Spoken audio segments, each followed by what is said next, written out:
Merci Mathieu de m'apprendre beaucoup de choses chaque semaine. Ça me fait plaisir, ça me touche droit au pec. Aujourd'hui, j'ai envie de te poser la question suivante, parce que c'est vrai on voit jamais ça sur Internet, on voit jamais des coachs parler de ça, mais on a rarement des personnes 100% en bonne santé, 100% sportives, ce genre de choses. Et je vais te poser la question suivante. Est-ce que toi, tu as déjà eu des cas qu'on pourrait appeler comme des cas atypiques? Des cas atypiques par rapport au fait de ne pas être en bonne santé, de ne pas être performant, En sens de pas être général, résilient. Bah écoute, déjà, je vais commencer par un truc sympa, c'est bonjour à tous, quand même. Des cas atypiques, bah, c'est vrai que tu sais, moi j'ai la particularité de ne pas être dans le game depuis si longtemps que ça, finalement, parce que ça fait que 4 ans. Donc je pense que j'en aurais moins que toi. Maintenant, en réfléchissant, là, puisque c'est vrai que tu me prends un peu tu me prends un peu au dépourvu, mais c'est ça qui est cool. Des cas atypiques. Moi, j'en ai un, mais on en a déjà un peu parlé, vraiment, moi, le cas de figure que j'ai eu. Et d'ailleurs, je l'ai eu sur deux personnes de profils totalement opposés, mais qui avaient la même caractéristique. C'est la caractéristique de la difficulté à gérer la douleur ou l'effort. Tu vois, la notion de ça fait mal. et tu sais que ce réel qu'on a fait, Ouais, c'est le record. Record de ouais, vie. il y a eu quelques haters dessus. Ouais, eh ben, vous feriez bien de vous occuper de ces personnes. Mais en fait, on s'en occupe.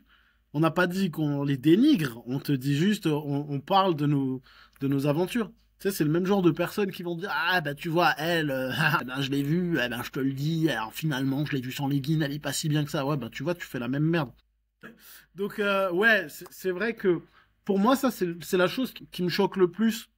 Pas dans le sens où, en fait, moi, c'est pas qui m'énerve, mais il y a quelque chose qui me ramène à certaines époques de ma vie qui me rendent dingue, c'est les gens faibles. Quand je dis faible, c'est pas tu es faible physiquement, c'est tu es faible mentalement. En fait, et j'ai récemment, tu vois, puisqu'on discute tous les deux, j'ai récemment analysé le pourquoi. Pourquoi ça me rend dingue les gens qui sont faibles comme ça, qui sont là, j'y arriverai pas, mais je peux pas, j'ai mal, machin. Et en fait, ça me ramène à une époque de ma vie, tu vois, où j'ai des personnes très proches de moi qui ont eu cette espèce de truc de j'y arrive pas. Et en fait, c'était pas à moi de prendre cette charge, et j'ai pris cette charge à la con, là, de devoir supporter des gens qui faisaient les faibles. Problème avec cette notion de faiblesse, en quelque sorte. Et je répète, hein, c'est pas pour dénigrer les gens, parce que tu peux être faible physiquement, ça, il n'y a pas de problème. Tu peux être diminué physiquement, et j'ai aucun problème avec ça. C'est la faiblesse mentale, l'incapacité à gérer la moindre petite difficulté, c'est quelque chose que, tu vois, ça m'atteint vraiment. Bah ouais, j'avais le cas de figure d'une personne qui s'entraînait avec moi, qui arrive en me disant, ouais, je suis pas très sportive. Ok, moi, il n'y a pas de problème. Et c'est la meilleure des choses que tu puisses faire que d'aller vers un coach sportif, puisque bah, tu rencontres de la difficulté pour te motiver et pour aller au-delà de tes limites. Mais déjà, dans l'intitulé, un coach sportif, tu vas le voir, son objectif à lui, c'est de te faire sortir de ta zone de confort. S'il ne le fait pas, c'est pas un bon coach. Donc, tu as conscience normalement qu'en allant voir un coach, il va te faire sortir de ta zone de confort. Donc, forcément, tu vas morfler. Mais tu viens voir un coach. Je te dis, je suis pas très sportive, mais mon but en venant vous voir, c'est justement de réussir à sortir de ma zone de confort. Et là, tu te rends compte sur des tests tout basiques de fais-moi 10 squats de ah là là là là là là. Non mais hey, ça me fait mal hein. D'accord, mais ça te fait mal où? Juste là, l'avant de la jambe. Ouais, donc en fait ça te fait mal aux cuisses. Ouais, c'est ça. Mais c'est quoi comme douleur? Bah ça brûle. Ok, donc c'est le concept même de l'exercice en lui-même et de l'exercice musculaire. Tu vois? Ah ouais, mais c'est ça fait vraiment mal. Hein. Je sais pas si je me suis peut-être cassé quelque chose. Ben non, t'as fait 10 squats. Tu vois? Et ce cas atypique, comme dit dans le fameux réel qui a fait beaucoup de vues dans le fameux short, est allé jusqu'au point de me dire, je crois que je me suis déchiré quelque chose, certificat médical, etc. Mais on est sur un cas de figure où la personne, en aucun cas, elle est sortie de sa zone de confort, même pas à 0,5%. Tu vois, c'est ah non non là je peux pas là. Ah non mais je pense que il y a quelque chose. Non, je pense que j'ai un os. Et c'est vrai que c'est très pesant et c'est très usant aussi. Parce que juste le back squat. Ok, on met la barre sur la nuque. Ah, mais ça m'appuie. Ah, ça fait super mal. Or, ok, on va mettre une petite mousse. Hein, le fameux pussy pad que je déteste d'ailleurs, puisque vous avez normalement un joli petit coussin naturel qui s'appelle le trapèze, parce que quand tu resserres tes coudes, en théorie, ça contracte un peu. Donc normalement, tu peux poser la barre. Mais bon, on va mettre la petite mousse, le petit pussy pad. Ah, mais en fait, ça me fait mal dans les coudes et dans les épaules parce que je tire en arrière. Ok, ben on va le faire en front squat alors. Ah, mais ça me fait mal là dans les poignets. Ok, ben on va le faire en front squat, mais tu vas croiser les bras. Ah, mais là, ça me fait mal dans les épaules. En fait, ça m'appuie là. Ok, ben on va mettre la serviette autour de ton cou et comme ça, tu peux poser ta barre sur tes clavicules. Ah ouais, mais c'est pas super confortable. Ok, ben on va faire des squats sans charge. Regarde, on va prendre des haltères et tu vas les poser sur tes épaules. Ah, mais ça m'appuie. J'insiste sur le fait que tout ça, c'est du réel, hein. Je n'exagère pas. C'est, tu vois, tu passes à peu près 20 minutes à réussir à faire des squats chargés à la personne. Et au final, on s'est retrouvé avec un gilet lesté et un élastique autour du cou, mais avec une serviette entre l'élastique et le cou. C'est, moi, mon cas atypique, tu vois, pour moi, ce serait vraiment ce cas de figure-là qui m'a vraiment presque désespéré, tu vois, d'être capable de me dire, ah ouais, mais là, je le sens là derrière. Ouais, en fait, parce que ton trapèze, il est en train de fixer ton omoplate derrière, donc c'est normal que ça se contracte. Ouais, mais je croyais qu'on travaillait ça. Oui, ben en fait, tous les muscles de ton corps travaillent. Donc, ouais. Bref, j'ai assez mal parlé et j'ai l'impression d'être une langue de pute. Après, ça me fait penser à plusieurs choses. La personne, elle s'est auto-conditionnée ou elle s'est conditionnée par son environnement, comme quoi, et une méconnaissance de son propre corps. Bah, méconnaissance de son propre corps, méconnaissance ne serait-ce que de la notion même de dépassement de soi aussi, hein. Parce comment, Même là, t'as même pas de c'est, dépassement. non, il n'y a rien, puisqu'il y a une zone de confort qui est vraiment très importante et ça crée rapidement de la difficulté pour les personnes comme ça. Et tu vois, ce qui m'inquiète, c'est de me dire, on dit souvent le sport, c'est l'école de la vie.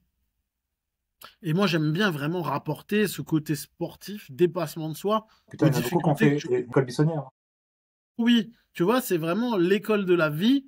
Et, en fait, pardon, l'école de la vie, c'est je rencontre une difficulté, je cherche à aller plus loin, et grâce à ça, je suis capable d'aller plus loin. Donc forcément, je deviens plus résilient, je deviens plus résistant, et je suis capable de surmonter des difficultés que je n'aurais peut-être pas surmontées auparavant.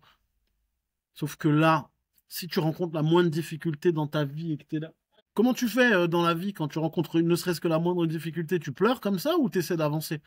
Et, euh, et je me rends compte que qu'on n'a pas tous la même résilience et la même capacité à sortir de sa zone de confort ou affronter les difficultés, en fait. Aujourd'hui, les gens restent dans leur zone de confort, ils ne prennent aucun risque, et en plus de ça, font en sorte justement de pas avoir dire de conflit avec soi et surtout avec les autres.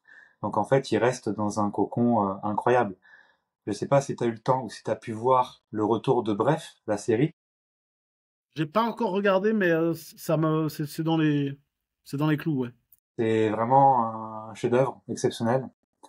Et dans l'épisode 1 qui est dispo sur YouTube en gratuit, il y a une phrase qui est incroyable, c'est voilà, il a voulu s'asseoir 30 secondes, ça a duré 20 ans. C'est exactement ça. La fameuse. Et en fait, Jean-Paul Rouve, il a décidé, au lieu de faire un choix, il a décidé le choix du non-choix. Ouais, bah oui, parce qu'un non-choix est un choix finalement. Exactement. Et du coup, il y a tellement de personnes qui sont revues là-dedans. Je t'encourage à regarder, hein, c'est un chef-d'œuvre. Je vais aller regarder, c'est toujours le même format ou pas? Non, non, non, c'est format série minutes. Oh, ouais, ça m'intéresse. Ça m'intéresse vraiment. Bah ouais, ouais, déjà, on a de la notion de la distorsion du temps, tu sais. Et, non, mais j'ai toujours été sportif. Ah ouais, c'était quand? Bah, c'était quand j'étais à la fac, mais c'était quand t'étais à la fac? Bah, c'était il y a 25 ans. Ah, bah, ça fait 25 ans que tu fais pas de sport, en fait. Ah bah ouais. Bref.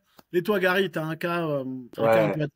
T'en as plein, je pense. J'ai un cas qui va ressembler plus ou moins au tien, mais différent quand même. Là, on retourne à mes débuts, 2018. Voilà, je galère en coaching, je commence à retravailler à Total sur Autoroute parce que j'arrive pas à payer mon loyer. Enfin, je suis ric-rac et je vais être ric-rac si je continue comme ça à payer mon loyer de Basifit, à mon loyer personnel, à pouvoir continuer à avoir le petit train de vie que je pouvais avoir, qui était trop faible, hein. Et j'étais en couple à ce moment-là, donc, je prenais des gens 7 jours sur 7. J'avais un agenda, je pouvais prendre des personnes 7 jours sur 7.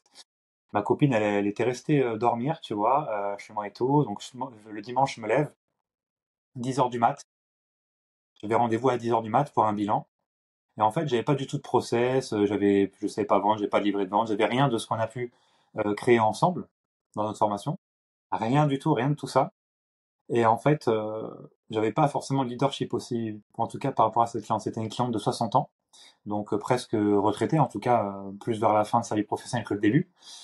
Et en fait, on signe le contrat avant de faire la séance du bilan. Donc en fait, elle dit OK, il y avait sa petite fille qui était là, elle appuyait, oui, elle voyait que j'avais un discours qui était convaincant, on va dire. Donc elle signe 3 mois, tu vois, donc le fameux 3 mois par défaut. Et elle avait pris, bon, c'était à la séance, hein, c'était au forfait de séance, donc elle avait dû en prendre 10 ou 20. Je crois qu'elle en avait pris 20. Donc c'était, voilà, elle avait payé entre 600 et 900 euros, je crois, grosso modo. Oui, c'est ça. Du coup, après, on fait la séance. Donc là, c'est signé, je suis content, j'ai hâte de rentrer à l'appart pour dire à ma copine, ouais, c'est bon, j'ai signé, ah, vas-y. Et je fais la séance et tout, avec la meuf, je vais faire des fentes, je vais faire en fait, un bilan un peu trop, enfin, un bilan correct par rapport à ce qu'elle m'avait dit et le poids qu'elle voulait perdre. Beaucoup trop dur au niveau courbature le lendemain ou l'après-lendemain. Cette dame-là, elle faisait elle était assistante maternelle, elle gardait les enfants chez elle. Donc elle part, elle est contente, c'est le contrat, moi je suis content, je rentre, ma copine, je fais hey, yes, c'est bon, ça commence à rentrer, yes. Tu vois, donc là tout le monde est content. 2 jours après, je reçois, oui, oui, après, oui, évidemment, quand même, pas déconner. Et 2 jours après, je reçois un SMS de cette même dame. Donc tu sais, aujourd'hui, les gens sont quand même assez faibles, parce que bah ils peuvent te voir tous les jours, ils vont jamais te dire de vive voix les problèmes ou tout ça, ils vont t'envoyer un message sur Instagram ou sur Facebook, ou ils vont jamais t'appeler, ils vont jamais te dire les trucs en face. Bon après, quand on est un peu en distance, c'est différent. Ton SMS, ça fait ah non, j'ai pas pouvoir continuer le coaching.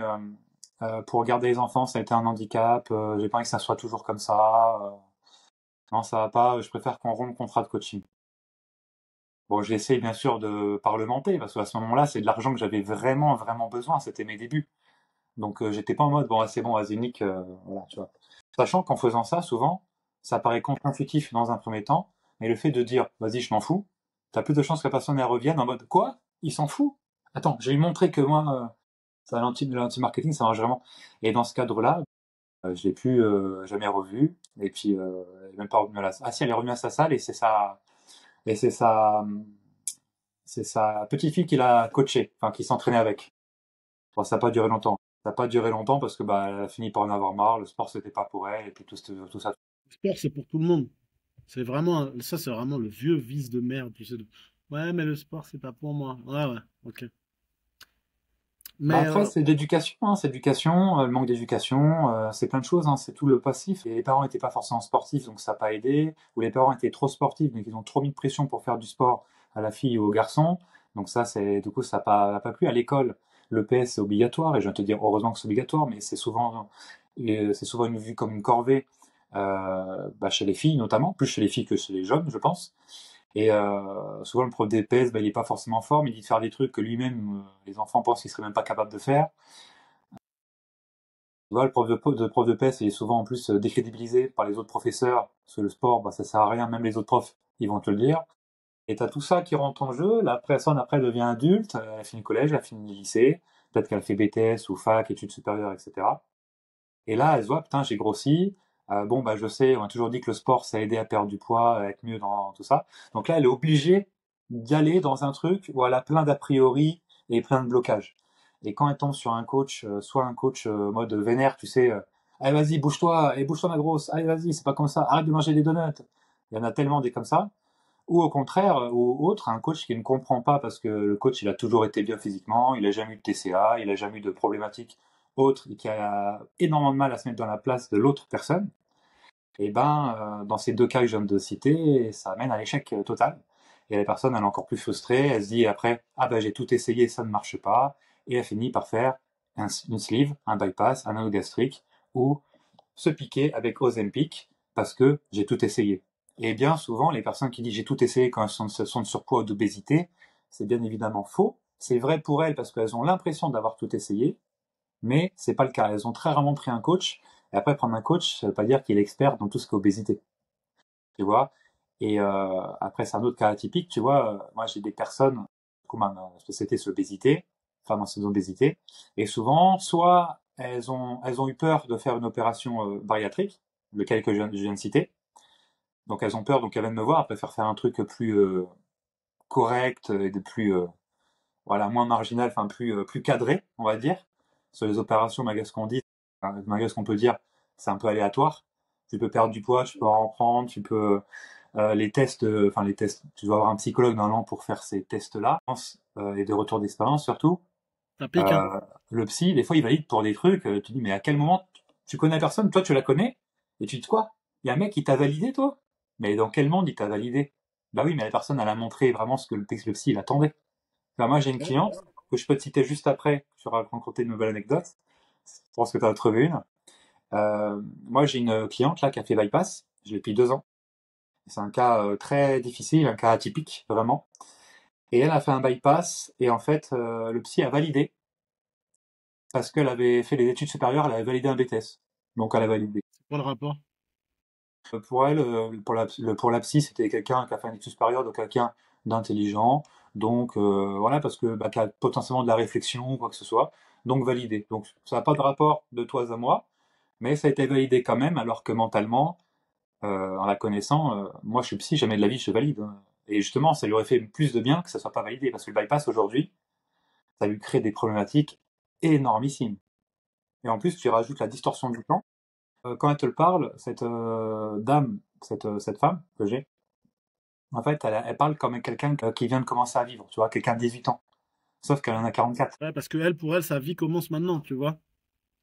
C'est souvent ça aussi le truc.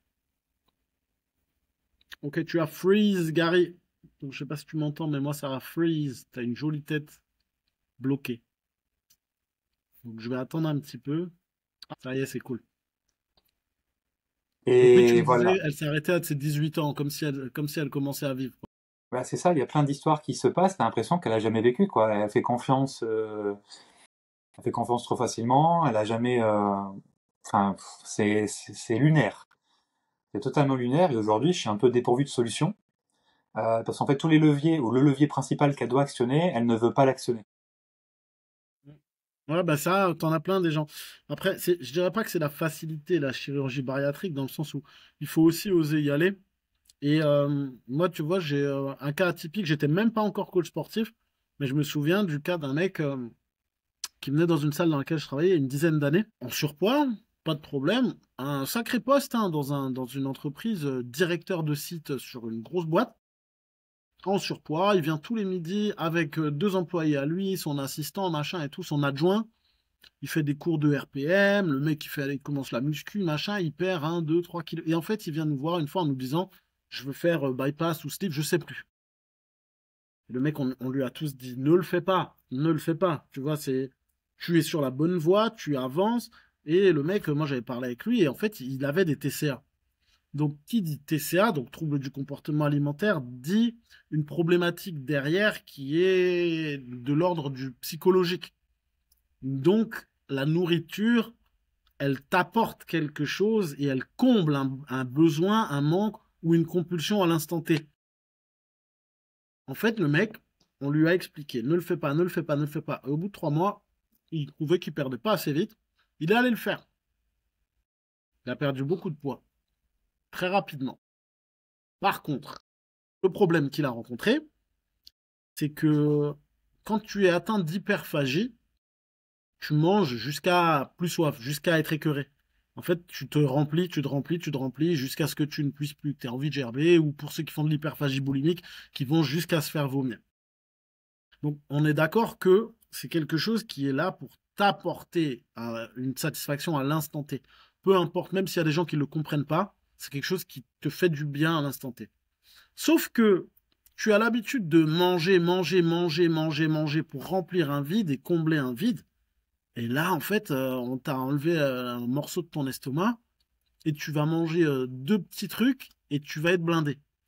Comment tu vas réagir psychologiquement quand depuis que tu es gamin, ta stratégie de défense pour lutter contre les attaques du monde extérieur, c'est de manger, de construire ton armure en mangeant, en mangeant, en mangeant. Et ben là, en fait, tu vrilles complètement. Et c'est exactement ce qui s'est passé. Ce mec, il pouvait plus faire ce qu'il voulait, il pouvait plus trouver le réconfort dans l'alimentation comme il le voulait. il a rupté complètement. Il s'est enfermé chez lui pendant 1 mois et demi. On n'a plus eu de nouvelles du tout. Il allait plus au boulot, plus rien. Ses collègues n'avaient plus de nouvelles, plus rien du tout. Le mec, il s'est laissé dépérir chez lui et il s'est retrouvé en hôpital psychiatrique. Il s'est fait interner pendant 6 mois. Tu vois, donc souvent on te parle de ouais, du bypass, machin, etc. C'est une bonne chose, ça peut changer des vies, je suis totalement d'accord. Maintenant, il ne faut pas oublier le côté émotionnel de la nourriture. Il ne faut pas oublier que si tu as des... C'est une maladie. Et le mot maladie, bah oui, il faut vraiment ne pas le prendre à la légère. C'est pas, je t'enlève un morceau d'estomac, tu maigris et tout va mieux dans le meilleur des mondes. D'abord, il aurait fallu aller chercher la réelle cause psychologique de ce mal-être et de ce trouble du comportement alimentaire. Donc tu vois, le mec, il s'est fait avoir. Il a perdu du poids, mais en fait, il a perdu son esprit avec, en quelque sorte. Et ça, c'est moche. Non, c'est clair. Et puis quand tu parles vraiment avec les gens et que tu creuses, tu creuses pour trouver les problèmes durs lorsque tu vends ou même lorsque le client a signé et que tu es en coaching avec lui, tu t'aperçois qu'au final, moi, sur un échantillon qui est relativement vaste, hein, c'est ma 8e année de coaching, l'échantillon est vaste, j'ai eu énormément de personnes en bilan, puis dans une salle comme dans un Basic Fit, même les gens que j'ai pas eu en coaching, t'en croises énormément qui te parlent, et ça fait un échantillon énormissime.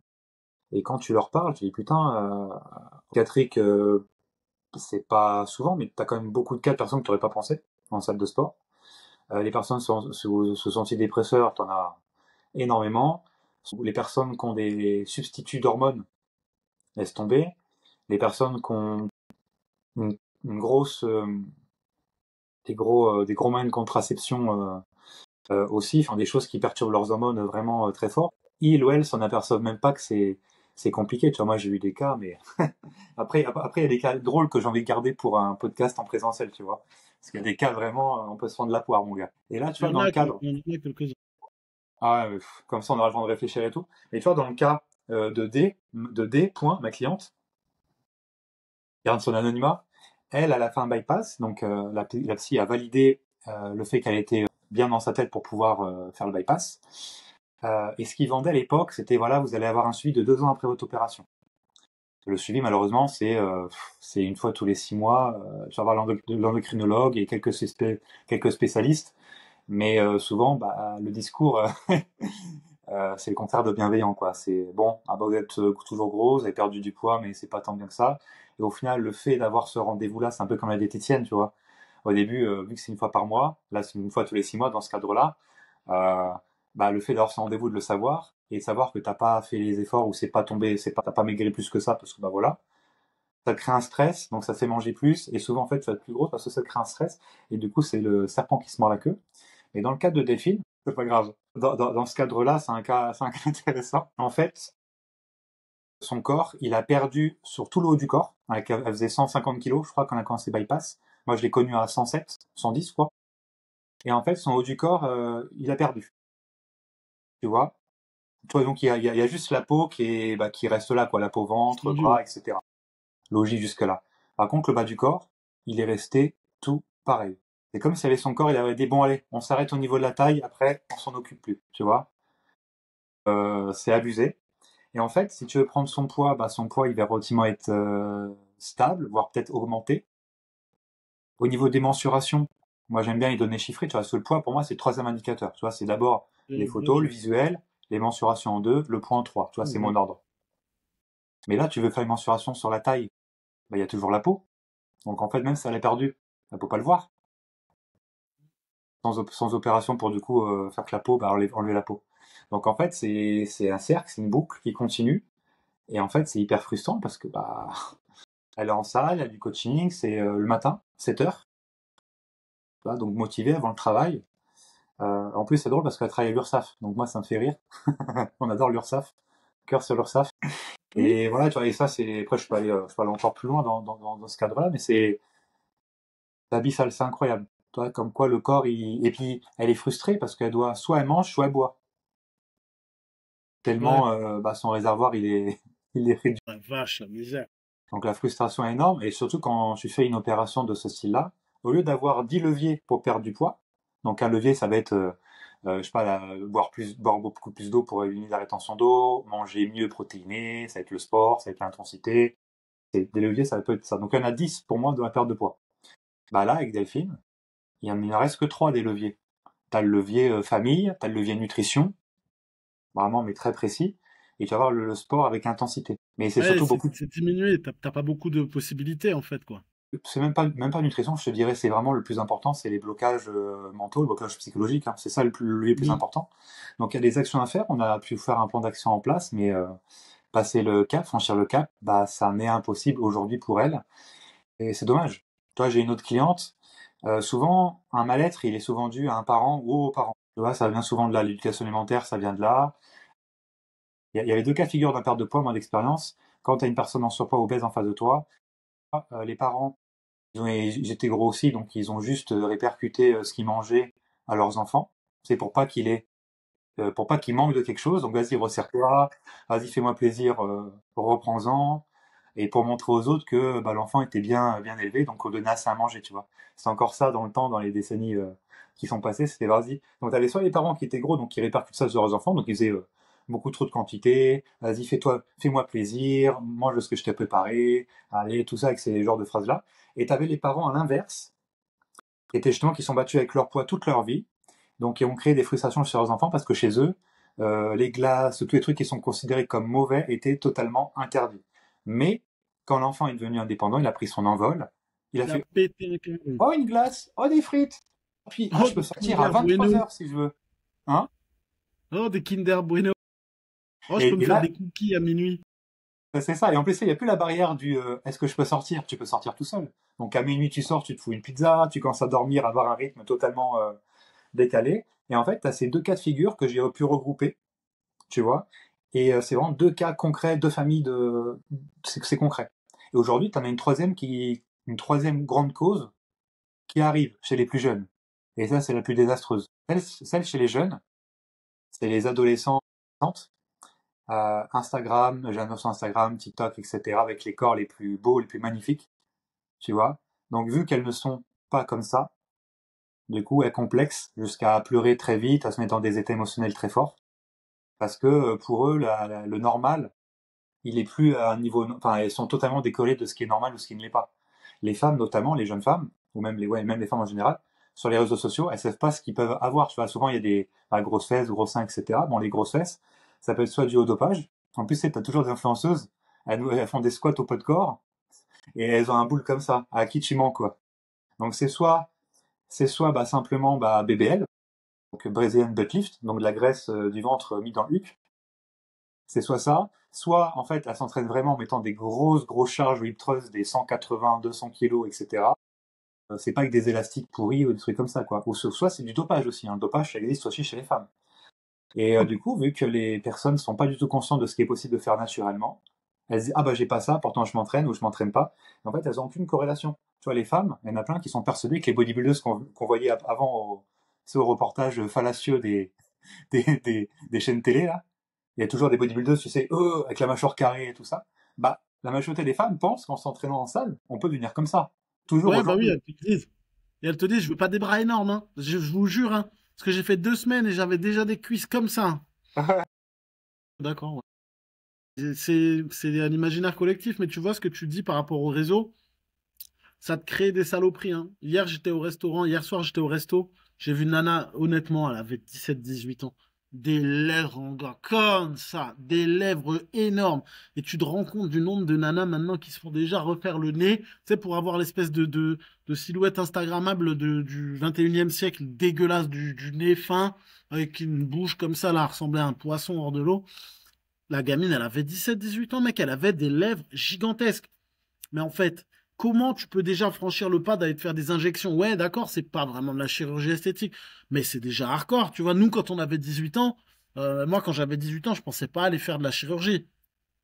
Déjà, de un, j'avais pas les moyens. Et de C'est deux, notre j'avais époque. d'autres chats à fouetter, tu vois, de putain. Et maintenant, t'es là, t'as 18 ans, il faut que tu sois Instagrammable, il faut que tu aies un maximum de followers et machin, tu vas voir le cul de un tel et de trucs, tu fais du posing, des trucs. Putain, mais vis ta vie réelle, en fait. Va en boîte, va faire de la merde. Bah, Je- non, mais surtout, avant, les filtres sur les réseaux, c'était pour nous embellir. Maintenant, les jeunes veulent ressembler aux filtres. de Tu vois le switch. Après, je dis ça, mais moi, Bah, je suis pas une fille non plus, je suis pas dedans, mais c'est vrai que la norme est, tu sais plus, même quand tu le sais, t'as des capacités comme moi de savoir c'est de le dopage, pas dopé, tout ça. Tu dis, putain, t'as des gens qui sont plus jeunes. Là, c'est l'environnement, hein. Mais tu Moi, sais quoi, moi, ouais. j'ai hâte honnêtement de plus coacher parce qu'il y a des personnes en salle, tu peux plus les voir.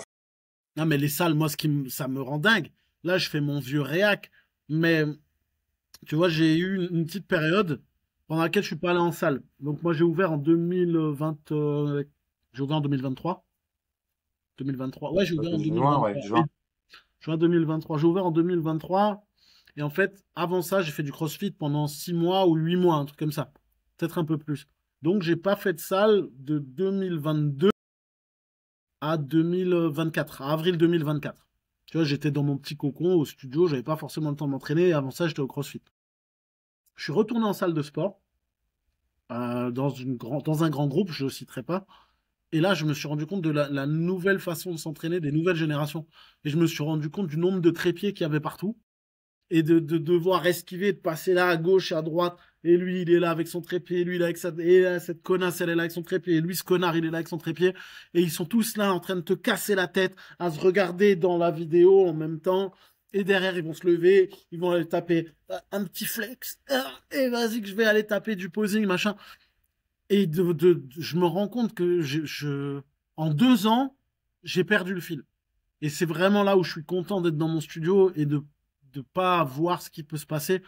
Parce que, ok, il y a un accès qui est plus important maintenant à tout ce qui est connaissance sur les pratiques sportives, etc. Ça, c'est une très bonne chose.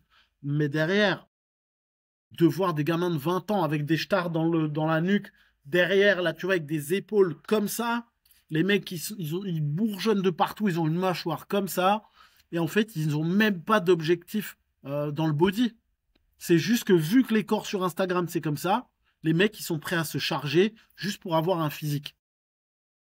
Et moi, ça m'inquiète de me dire, les nanas, maintenant, elles sont capables d'aller se faire de la chirurgie pour ressembler à leur modèle sur les réseaux, et les mecs, ils sont capables de charger pour ressembler à leur modèle sur les réseaux. Et tout ça dans un but qui n'est même pas professionnel. Tu fais du body, ton objectif, c'est de gagner ta vie avec le body, tu es passionné par ça, et tu dois passer par des améliorateurs physiologiques pour pouvoir atteindre tes objectifs physiques. Ok, c'est un milieu qui est comme ça, on va pas se le cacher, on le sait tous, c'est comme ça et pas autrement. Mais comment on en est arrivé à un point où les mecs, ils te prennent des améliorateurs physiologiques, pour pas dire qu'ils se dopent, hein, bien évidemment, juste pour être beau gosse et pour pouvoir flex à la salle et pour pouvoir montrer qu'ils sont balèzes. Tu vois, il n'y a même plus la notion de santé. C'est la notion de je veux être comme sur les réseaux, donc je suis prêt à mettre ma vie en danger pour ça, quoi. Après, ça crée beaucoup de complexes chez jeunes filles, chez les garçons et tout ça. La création de complexes où ça exagérait les complexes qu'ils pouvaient avoir.